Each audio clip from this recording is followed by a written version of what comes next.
Webinar tonight. Hi, I'm Debbie Quigley, Associate Director of EMBA Admissions, and I want to thank you all for joining us tonight for the UCLA Anderson Faculty Spotlight featuring Professor Hal Hershfield, who will be showcasing his research and its impact on our students' development as transformative leaders.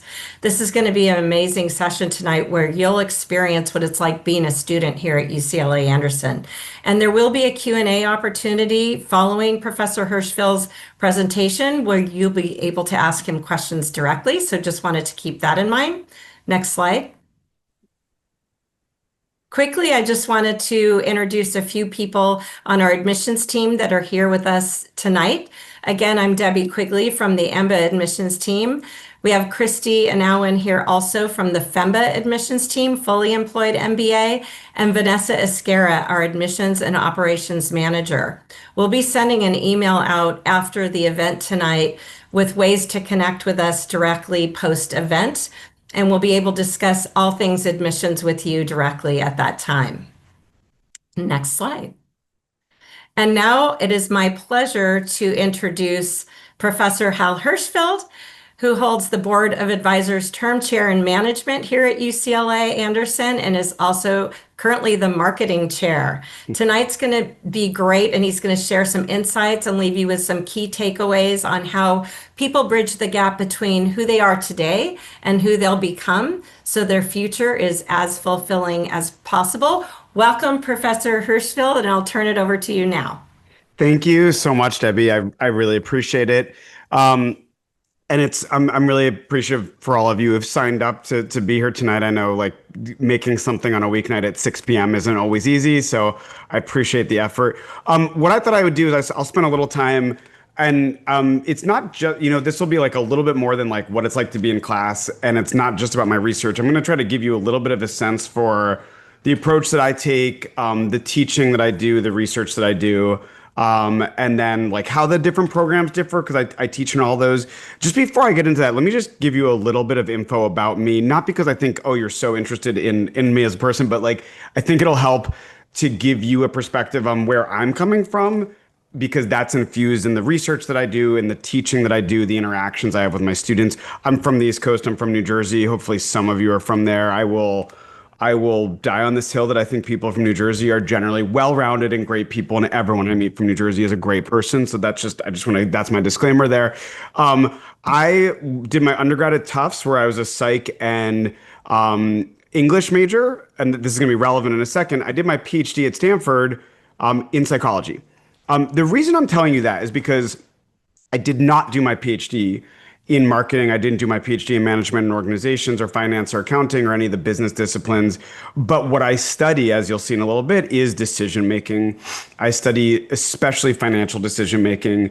And even though I thought I was going to become a psych professor, it turned out that the research I was doing was most interesting to business schools and to industry.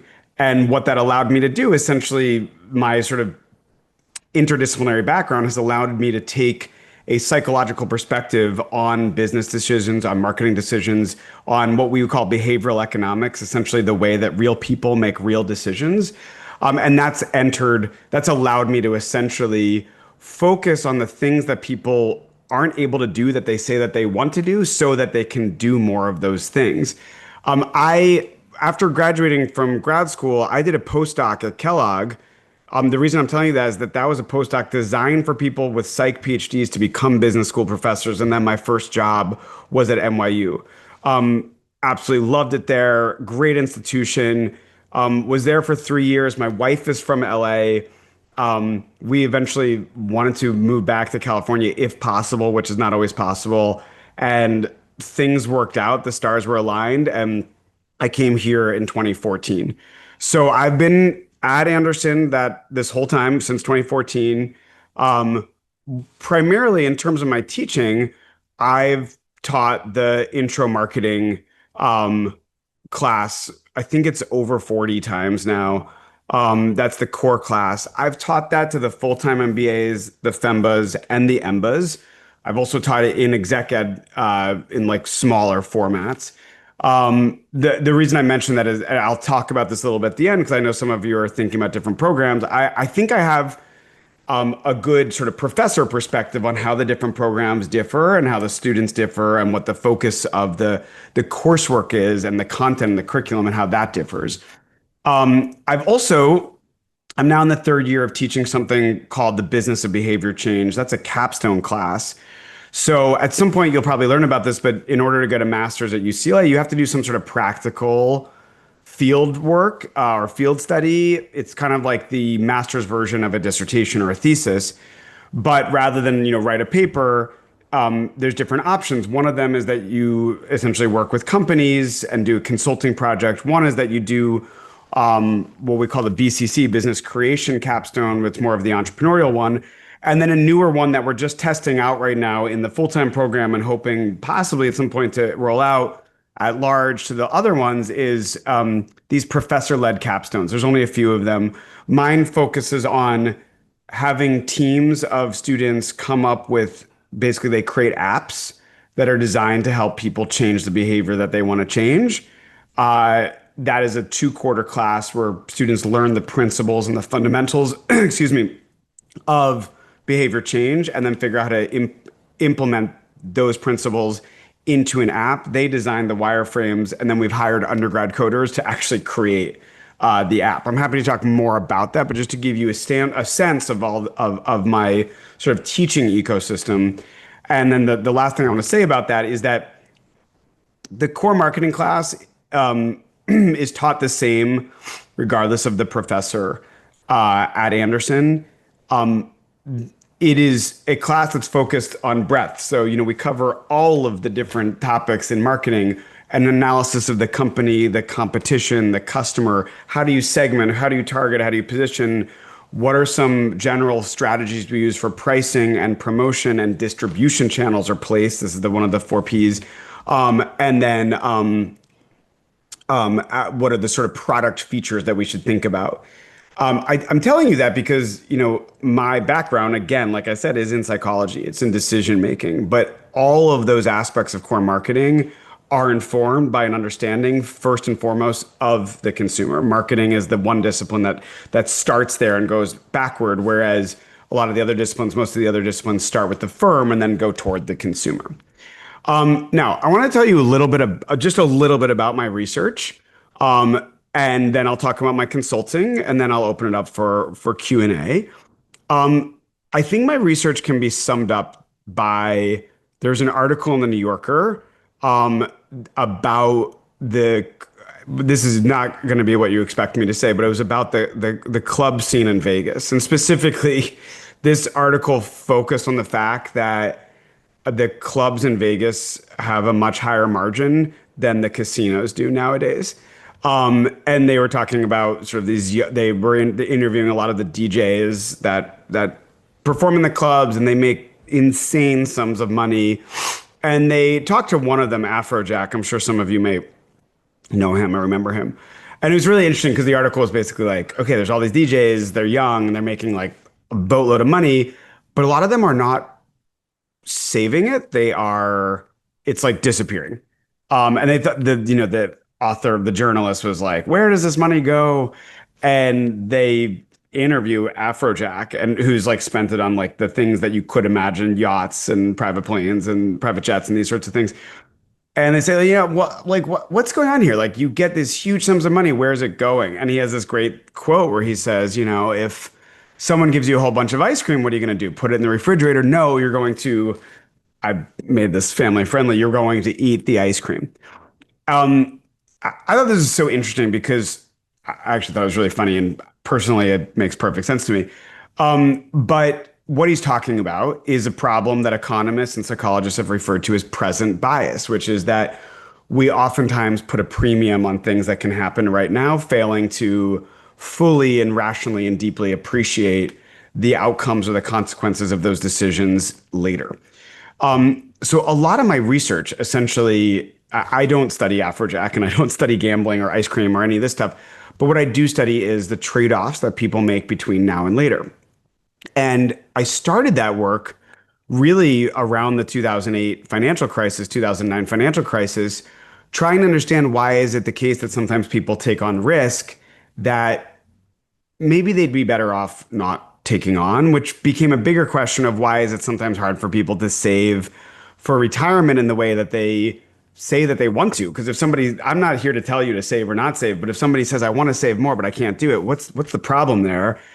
But then the questions I was asking went far beyond financial decision making. And I've covered things like, why is it hard for me to take care of my health when I want to and exercise and sometimes make ethical decisions? But then there's other things like, why is it the case that sometimes there's important things I want to do with my time, but I constantly find myself gravitating toward the urgent? Why is it that I say I want to spend time with friends, but I come home at night and I can't make it out? And then the flip of this, which is, why do I sometimes convince myself I'm doing so much for the future by putting my head down and working really hard, and I've missed the present and ironically robbed my future self of memories that I could have created now. So just to be clear, what I study is not like how can we get people to be more virtuous? Some of it is that. But a lot of what I study is how can we give people a different perspective on the relationships that they have with their future selves so that they spread out happiness and well-being over time, that they're not just like punishing themselves now for later, nor are they just, living it up for today and then depriving their future selves of resources and benefits and health, et cetera, later. But how do we change that conversation around? A lot of that research, by the way, I put into my book that came out about 2 years ago. I should note for those of you listening, it's available anywhere, and it is best ordered in bulk. People have told me that it's like a great gift for like tons of people. Anyway, I'm a marketing professor, so that's my marketing professor joke. A lot of what my book and my research focuses on, first and foremost, is can we understand the relationships people have with their future self? What does that actually mean? And one of the things that I and others have uncovered over time is that on some deeper level, we think of our future selves as if they are other people on an emotional level. And the meaning behind that insight is that sometimes it's hard to do things for tomorrow because the tomorrow version of us feels like a stranger. I'm making it an extreme, but if your doctor tells you to change your diet because that's going to be better for your heart, the way that I might hear that is it's not my heart. It's some like future guy that I don't even know. So I'm not really going to pay attention. So one of the things that's an extreme, but that is like one version of this. So over the years, one thing that we've been trying to do is figure out, well, how do we close the gap? And I've worked on a lot of different things. I'll just show you one of them. One way that we've tried to get people to connect more to their future selves is to recognize that if we want to actually get people to do anything for another person, one way to do that is to make the other person more vivid, more emotional, more evocative, because we know that vivid examples are emotional and we know that emotions are the things that change behavior. So my collaborators and I years ago, this is like 15 years ago, said, well, what if we show people what they'll look like? And I'll be warn you, this is like way before, publicly available AI. What we would do is we would take pictures of people's faces. And back then they couldn't be doing anything other than making a quote unquote neutral expression. I'll show you mine, which I think actually just looks like I'm terrified. This is my neutral expression. We would then take those images and turn them into digital avatars. And then we would apply an age progression algorithm, making people look like they're older. And we would confront people with this in virtual reality, online. I partnered with banks to show consumers their future selves. And what we find is that when people are exposed to these images, then they're more likely to make a change. They're more likely to make a contribution to their retirement accounts, and et cetera. Now, the takeaway from this, by the way, this is like a demonstration. The takeaway isn't like go on TikTok and, age your face, or Snapchat does a great job of it. There's a lot of apps that do like a really good job of it. I mean, some that I'm not even mentioning right now. The takeaway isn't like, okay, go print out an image of yourself when you're older. This is just a demonstration. The takeaway is anything that we can do to deepen the vividness of our future selves can help us think more deeply about that future self and make decisions that will impact that future self differently. And I'm careful with the words I choose there, because I don't mean to say, if we do this, that'll mean you'll stop spending your money today and just put it away. this can also mean maybe this actually convinces you that it is the right idea to take a vacation right now because you're at a certain age where this is the time to do it. Now, I will say that the this work is directly applicable in a marketing way to financial services companies. A lot of the companies that I work with end up being financial advisory firms that work directly with clients. And if you think about it, at the end of the day, what a lot of financial advisors are doing is trying to get their clients to change the way that they think about the decisions they're making right now for the future. I had one advisor tell me after being exposed to my work, it's funny because now I used to say to people, okay, if you make this decision, it's going to have an impact later. And now I say to them, I have two clients I'm working for here, current you and future you. And if we pull the money out of the market right now because you're getting freaked out by the tariffs, that is going to have an impact on future you. Are you okay with that? So I've done some work years ago. I did some work with Merrill Lynch where they actually put some of this into practice. More recently, I've been working exclusively with Prudential to try to figure out how do we better understand the ways that people today think about retirement. What does that mean on an emotional level? What AI tools and new statistical techniques can we employ to have a better understanding of the meaning behind retirement so that we can then change the messages about retirement in a way that actually resonates with people? So that's just like a really fast and high level summary of my research and the way that I connect it to companies. And I'm happy to talk more about that. But primarily when I do my consulting, it's to try to bring in the insights from my work and behavioral science writ large into the types of consumer facing interactions that firms have to try to have better communication with consumers. That doesn't always mean like let's try. I know whenever I teach the core marketing, there's always people that come in and say like marketing is all about trying to get people to buy stuff that they don't need. I do not subscribe to that view. That view, if that wasn't clear, I'm much more likely to subscribe to the view that what marketing can do is to try to make a better match between what the firm is offering and what the consumer wants, and to try to better understand the things that consumers want to create those things so that we can actually have people that are experiencing the world and their lives in a better way. And that's possibly a little bit idealistic, but so much of the stuff that I do and much of the other faculty at Anderson in the marketing and behavioral decision making areas focuses on research topics that are relevant to public policy, relevant to consumer welfare, to try to get people to do more of the things that they say that they want to do. Okay, the last thing I want to just say before I jump into the questions, I don't really have bullet points on the slide, but I just want to say just a couple quick things about the way that the different programs differ.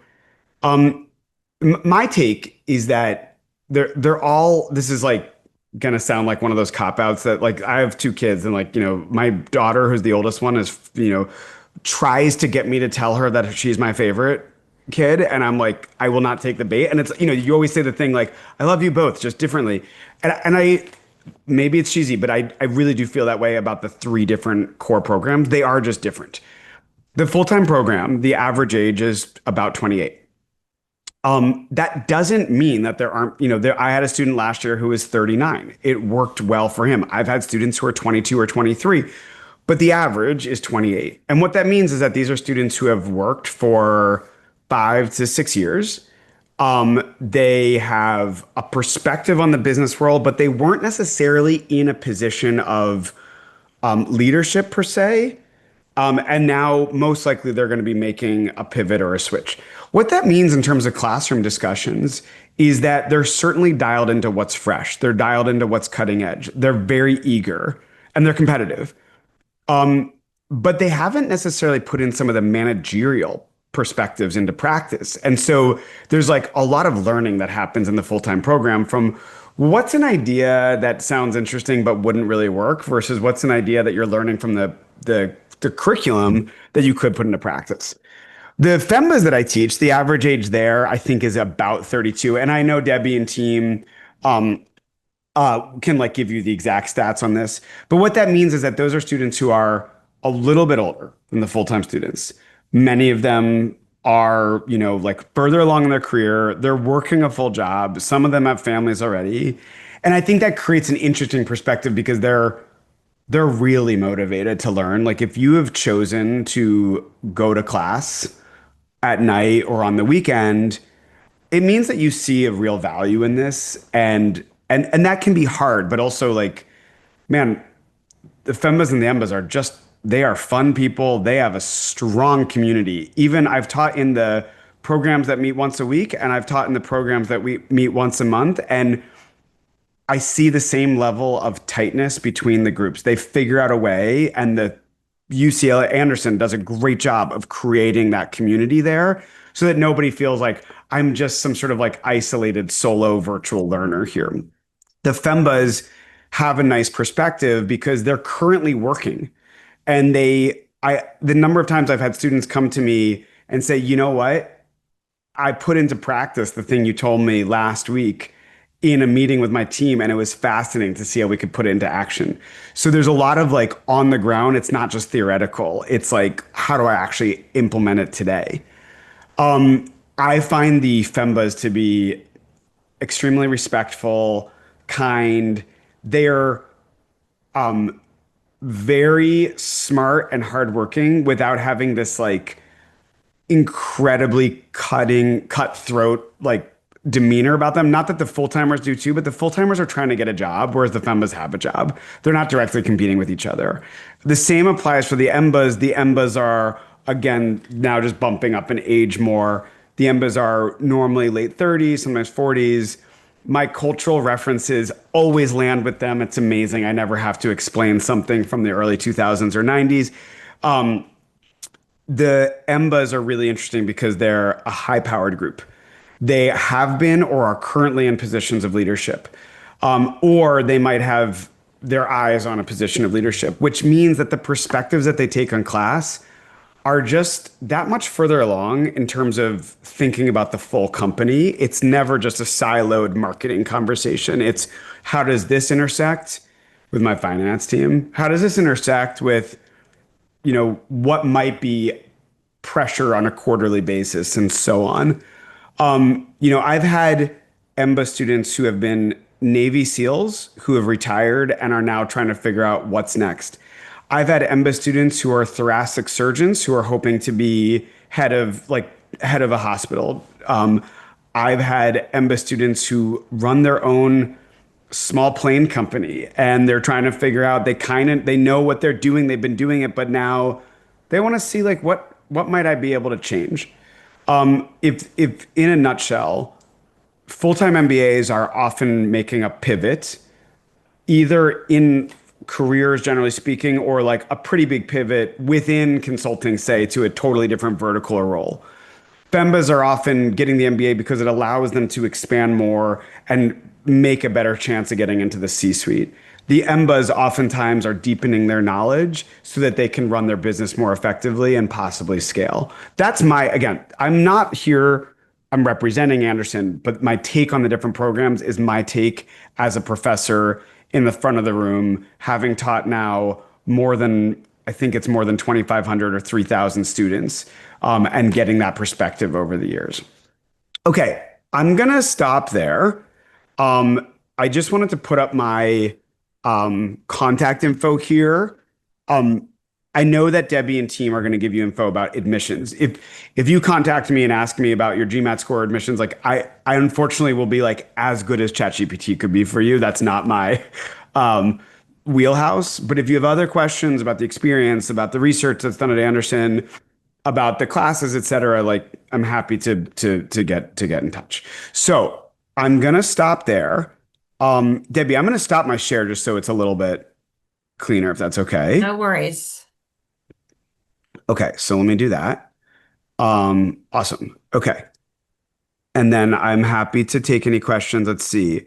You can put them in the chat or the Q&A, or Debbie, can people speak directly or does it have to be? Yes, they can. They Okay, can great. come off mute, sure. And I fully recognize that it's nerve-wracking to ask a question in front of people you've never met before. Um, so I can keep talking for a couple minutes until somebody does. Um, I will also say that I know you have questions. Okay, so Chris, can you think of any times where you worked across departments with other schools at UCLA? So I am also a professor in the psych department. So yes, I can absolutely think of that. I'm 100% of my time is at Anderson, but I have what's called like a 0% appointment in psych, meaning that I can advise on committees there. I vote in some of their cases there because I'm a psychologist. That's what happens there. Um, I've also worked with people in the communications department. We have actually, it's like literally like across a little bridge from Anderson. And there's amazing people there that do a lot of stuff that's relevant to marketing. We have a new hire in comms who I've been talking to a lot because he does some really interesting visualization work for how to talk about climate change. So, I mean, I would say this is like one of those like nice to have problems, but there is a wealth of interdisciplinary possibilities at UCLA. As a faculty, the biggest problem that I have is I don't have time to. There's like times where I'm like, I want to go to that seminar and I've got other stuff. So we definitely do cross-disciplinary work. And if you're a student here and you see, oh, there's this professor in econ or psych or the public policy department that's doing something really interesting, like you're part of the community. You can reach out or you can ask a professor to help broker a connection. And my experience in the past is that that's been positive. I have a PhD student from the law school, so she's doing like a PhD at the law school that I'm on her committee with other law professors and other business professors because she's doing stuff that's at the intersection of environmental law and business. So it definitely happens. Okay, Nikhil says, how often do FEMBA or EMBA students get involved in professors' research areas? So, I mean, I'm going to answer this totally transparently and honestly. I think it's the type of thing that can happen. And students often want to get involved in professors' research. The limiting factor often is time. If you're a FEMBA or EMBA, you're doing your classes and coursework and your job and your life. And it's like then hard to like get involved in research in a meaningful way. That's not to say it doesn't happen. I, in fact, had a PhD student who graduated about three or 4 years ago who did her MBA in the FEMBA program, and then eventually became a PhD student and is now a professor. So that is definitely a possibility. I think it's the type of thing that like if you want it, you can seek it out and it can happen. I just want to be realistic about time. Okay. Um, uh, Ariane, I think it's Ariane. Let me know if I didn't say that right. Has any of your research looked at the impact social media is having on the decision making of society? That's a fantastic question. My research has not looked at that. There is this is actually something that is being done in marketing departments. If you're curious, there's two phenomenal scholars, Dave Rand and Gordon Pennycook, who are both at Cornell now. Dave Rand was at MIT. I think he just moved to Cornell. And they do some fascinating work on misinformation, disinformation, and and what prompts us to share that on social media. This is a little different from like I think maybe the nature of your question, but it's not just like this nefarious story that there's like all these bad actors out there. It's like a very human story of like why do we sometimes misshare? And then there's an old colleague of mine from NYU, John Haidt, who I'm sure some of you have heard of or read, especially if you have kids, who just wrote sort of a tome called The Anxious Generation. He's done a lot of research about how it's social media, but also phone-based childhood and adolescence can impact kids and then society, and then what's the sort of intersection with parenting and whatnot. So that work happens. It is not something that it's not a topic area that's being done in depth at Anderson. I mean, the reason I'm being, I think, is that there's other people that are doing a great job of it, and there's people at Anderson that are doing a lot of other types of work. Okay, so Bhavika, for EMBA students balancing demanding careers, how do you see the program best supporting immediate real-world application of classroom learning? Debbie, I think that might be can I kick that to you? I'm sorry. I have a thought, but I'm This is like just from what I see. Sh- Sure, I think you probably have lots of examples, but I can tell you, in talking to alumni, a lot of times they do relate that they went to work the next day and they applied something that they learned in a class. And, kind of surprisingly, they're being called out as showing up differently at work as well. So I think in terms of supporting, let's see, I'm just rereading. Yeah, I mean, I think it's just natural because the teaching is very applicable. It's not. I think maybe talk a little bit more about how I it's can, it's not the standard like undergrad. You have to read the yeah, textbook yeah. and No, think no, no. about how So to apply it, like the case study method and so on and so forth. It's teaching you how to apply it in real time, really. yeah, so I mean, Debbie, I think that's great. And then the thing I would add to that is like, so for instance, I have taught in the EMBA hybrid program. I'm sure you guys know what the hybrid program is by now, but if you don't know, that's the monthly program where you meet once a month in person. It's you're there the whole weekend at Anderson, and you might have 6 hours with me, but then the rest of the time you're watching videos. So it's like in total 15 hours of or 18 hours of in class time, and then 15 hours of videos that you watch. But then I and the other professors who teach in this program will have like weekly check-ins and we'll reach out and say like, hey, here's something I just saw, like for instance, what was a good example?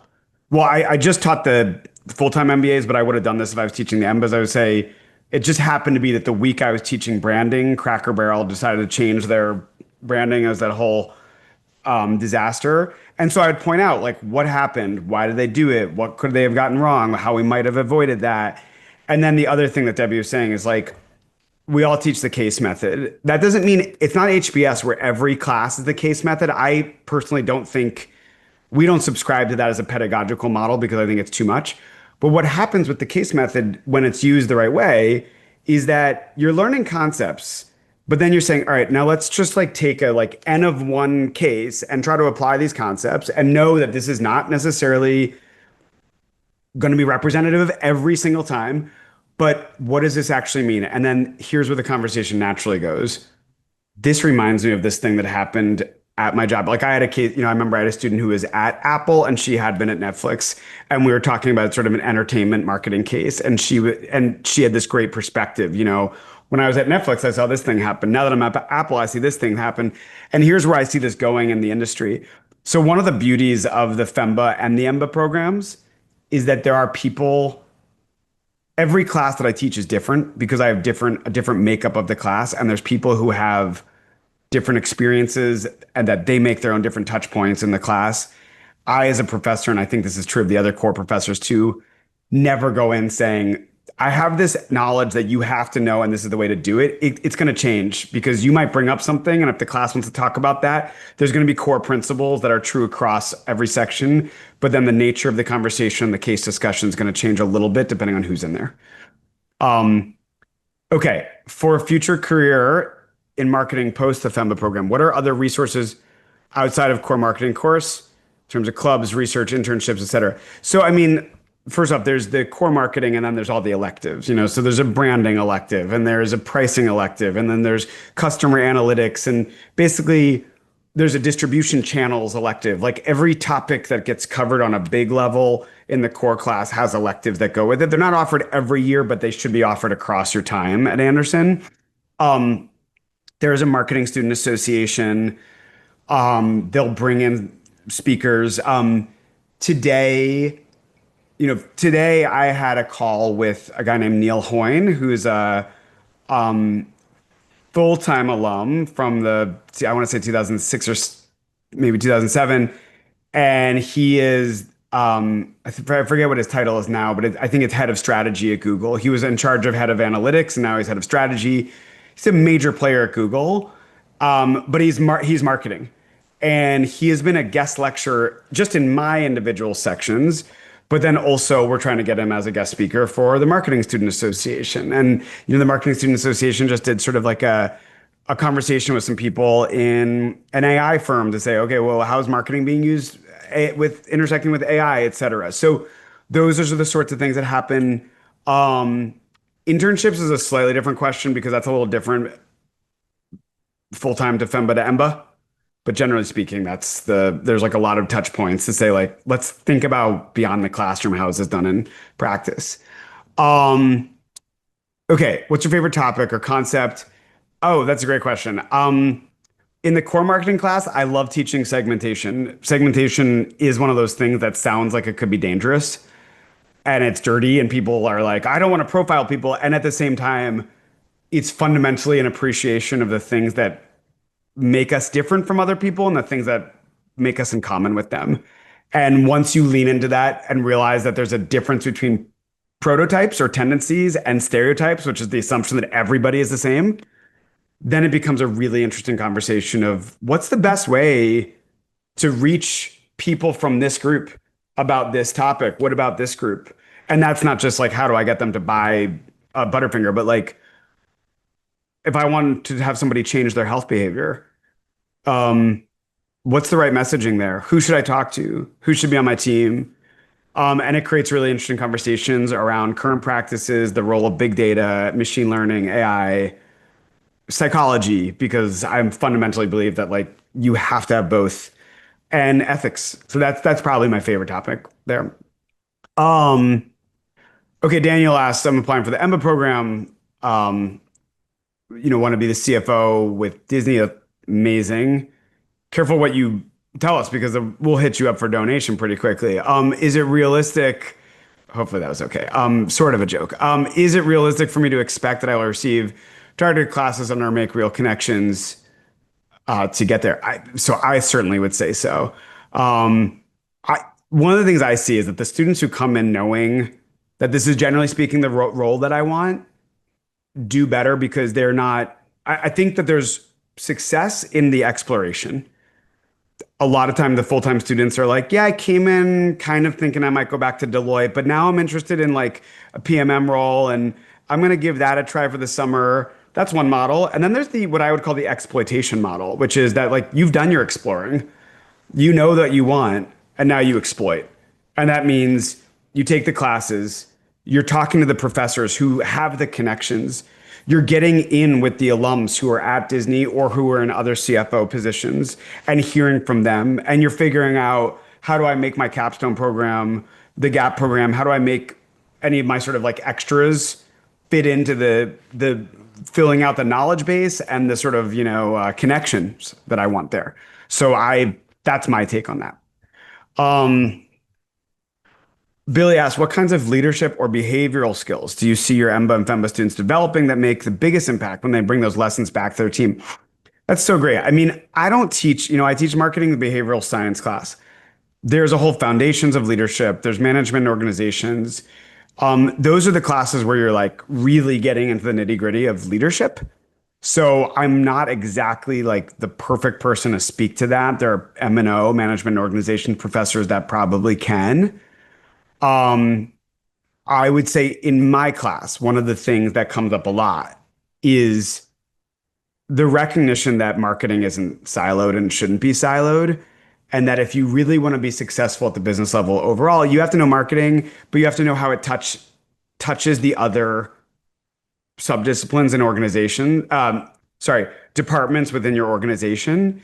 And what that means functionally is, how do I speak about this in a way that respects the learnings from this topic that the people who are in this group over here can get and the people in this group can over here can get. And that's something that comes up quite a lot, especially when we do our case discussions in the EMBA and FEMBA programs. Cause like we'll do something like I have a pricing case and we'll talk about how to price whatever thing. And one of the things I'll see, especially with the full-time students, is they'll do a smart analysis and they'll do all these things. They'll say, this is what we should price it. And then I'll go, okay, talk to me about how that conversation goes with your supplier. How does that go with the B2B partners? How does it go with your own internal team? And that's when they kind of get like little deer in headlights. And so I think, the EMBA and FEMBA students, they kind of know that, but then when you make it explicit and they actually do it, it becomes, I think, something that they bring back. That's again just my take. I think an M&O professor might be able to speak to that a little bit more, but that's my general sense.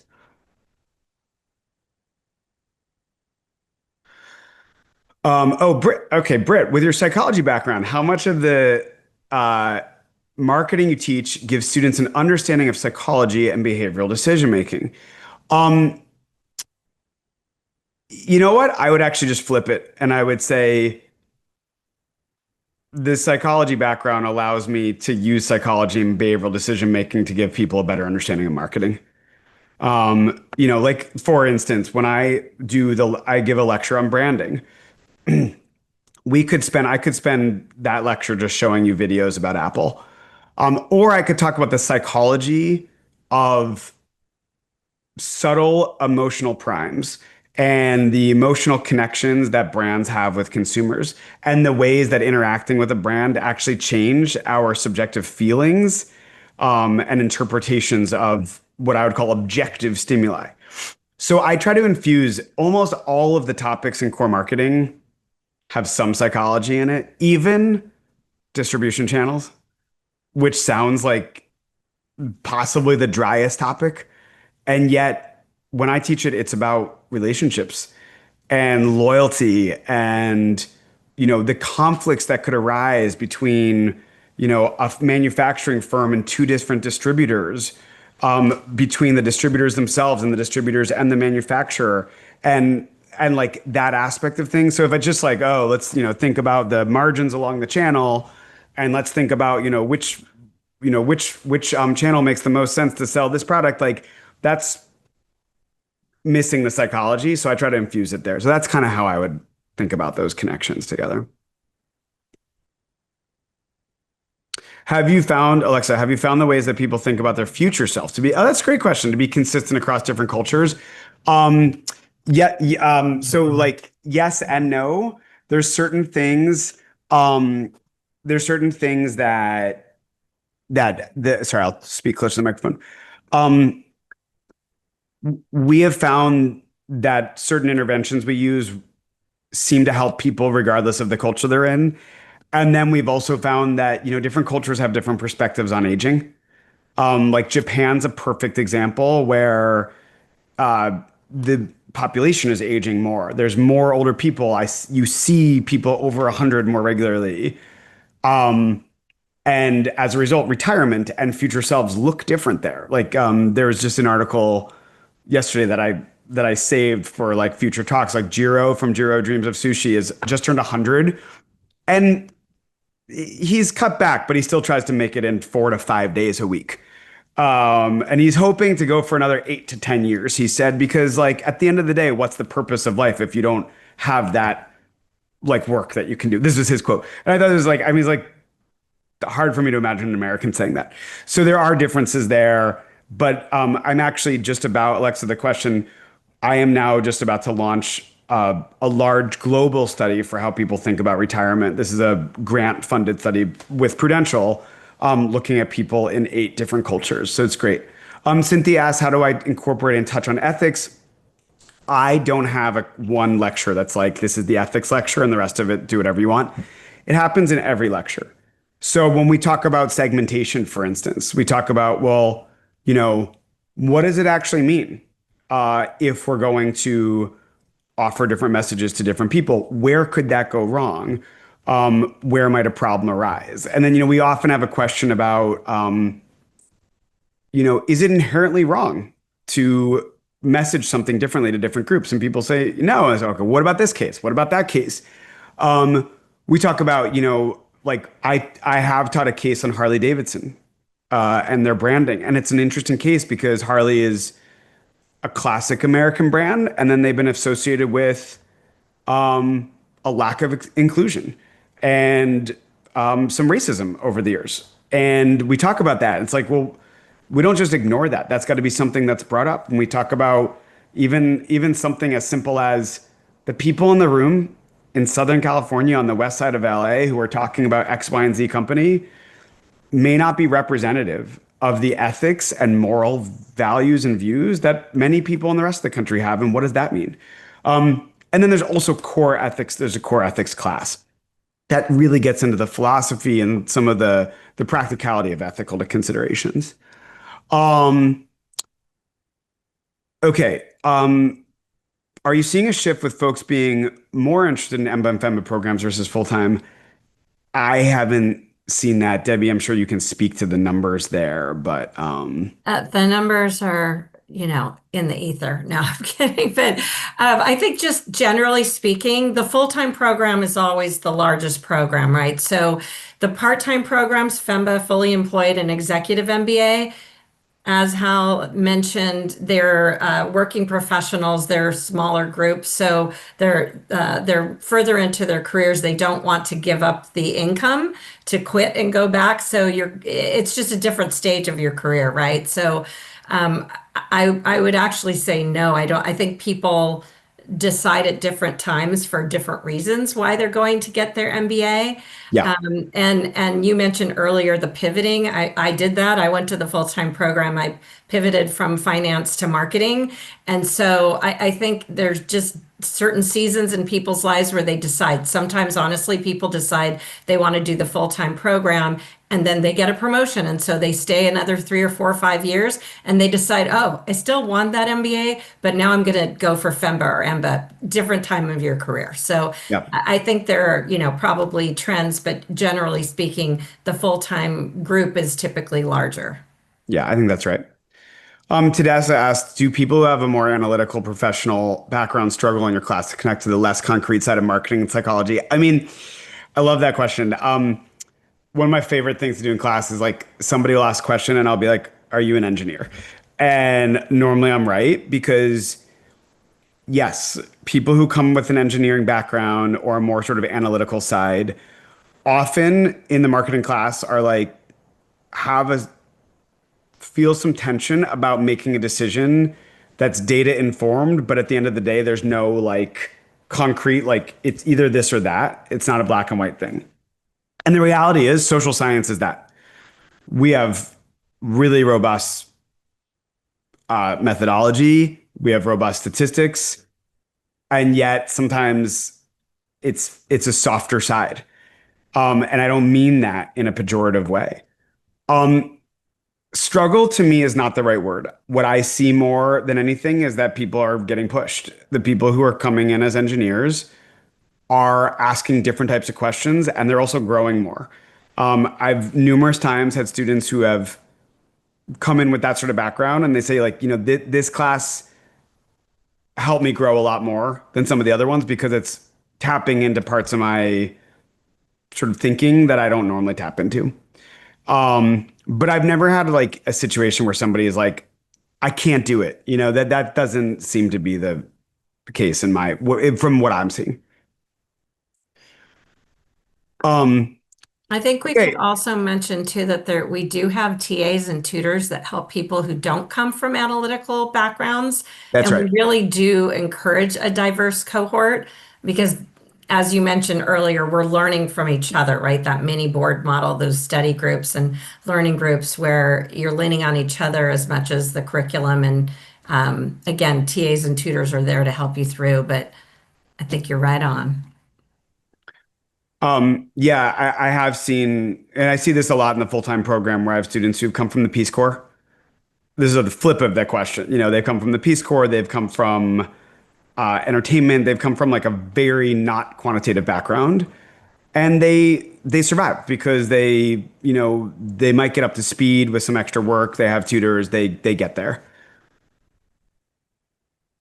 Well, I think I think I'll stop here. It seems like I think the questions have run out. I'm really appreciative of you guys coming in. Please do reach out to me on LinkedIn or email if you have other questions. But I hope I get to see all of you, or some of you. Thank you so, so much, Professor Hershfield. We've really enjoyed your insights and the conversation today. I'm going to sign up for your class. Is that allowed as an alumni? Let's do it. Do it. All right. Well, thank you again for your time and for everyone being here. We have a great group. And again, we'll send an email out. We'll actually send the link to the recording if you want to rewatch, and a link to how to connect with us on the FEMBA and EMBA teams. And there's more events coming up. So we look forward to meeting you all soon. Thank you so much.